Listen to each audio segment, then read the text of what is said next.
ప్రభుత్వం ప్రవేశపెట్టిన బడ్జెట్ మొత్తం అబద్ధాలు, మోసాలు, కళ్లకు కట్టినట్లుగా మాటల గారడితో చూపించారని కడప జిల్లా వైఎస్ఆర్ కాంగ్రెస్ పార్టీ అధ్యక్షుడు రవీంద్రనాథ్ రెడ్డి విమర్శించారు. ప్రభుత్వం ప్రవేశపెట్టిన బడ్జెట్ పై ఆయన కడపలో మాట్లాడారు. కడప నగరంలోని వైఎస్ఆర్ కాంగ్రెస్ పార్టీ కార్యాలయంలో ఆయన mayor pak Suresh, deputy mayor నిత్యానందరెడ్డితో కలిసి మీడియా సమావేశం నిర్వహించారు. అధికారంలోకి వచ్చిన రోజు నుంచి ఇప్పటి వరకు ఏ ఒక్క వర్గాన్ని కూడా పట్టించుకున్న పాపాన పోలేదన్నారు. రైతులను, నిరుద్యోగులను, మహిళల్ని అందరినీ అబద్ధాలు చెప్పి మోసం చేశారని దుయ్యబట్టారు.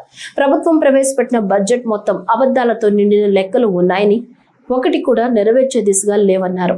పేద ప్రజలకు ఇచ్చిన మాటలు నెరవేర్చకుండా మాయమాటలు చెబుతూ వారిని డైవర్ట్ రాజకీయాలు చేస్తుందని విమర్శించారు.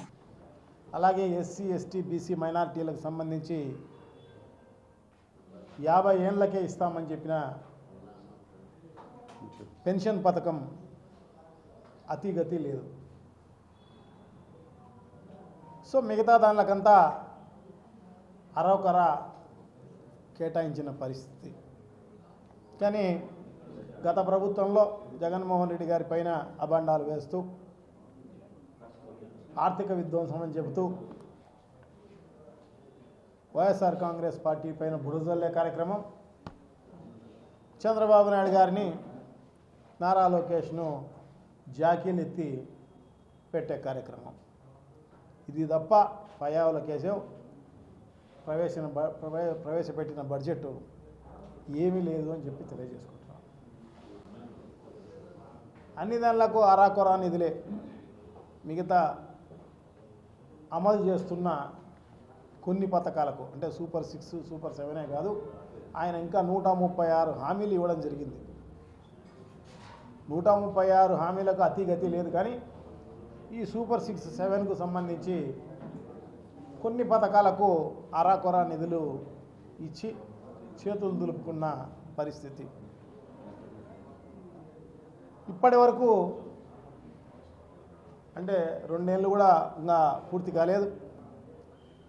ఈ 2 నెలలలో అప్పులైతే 3,27,000 కోట్ల రూపాయలు అప్పు చేసింది ఈ ప్రభుత్వం. గత ప్రభుత్వంలో కూడా చేయడం జరిగింది 3,18,000 కోట్ల రూపాయలు.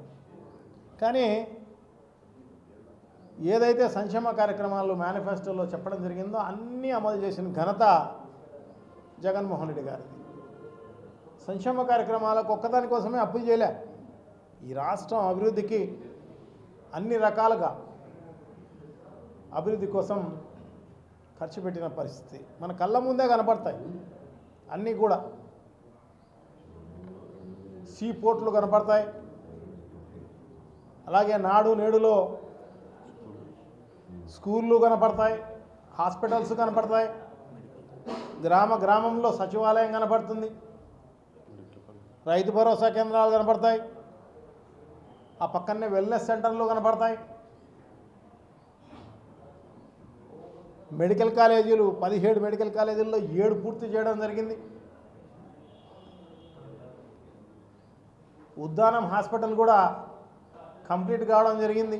ఉద్దానంలో నిజంగా అందరూ కూడా కిడ్నీలు బాధపడుతూ ఉంటే ప్రజలందరూ గత కొన్ని దశాబ్దాల కాలం నుంచి పాలకులందరూ కూడా ఎవరు పట్టించుకున్న పరిస్థితి లేదు. జగన్మోహన్ రెడ్డి గారు వార్ ఫుడ్ బేసిస్లో అవన్నీ కూడా పూర్తి చేసిన ఘనత జగన్మోహన్ రెడ్డి గారిది.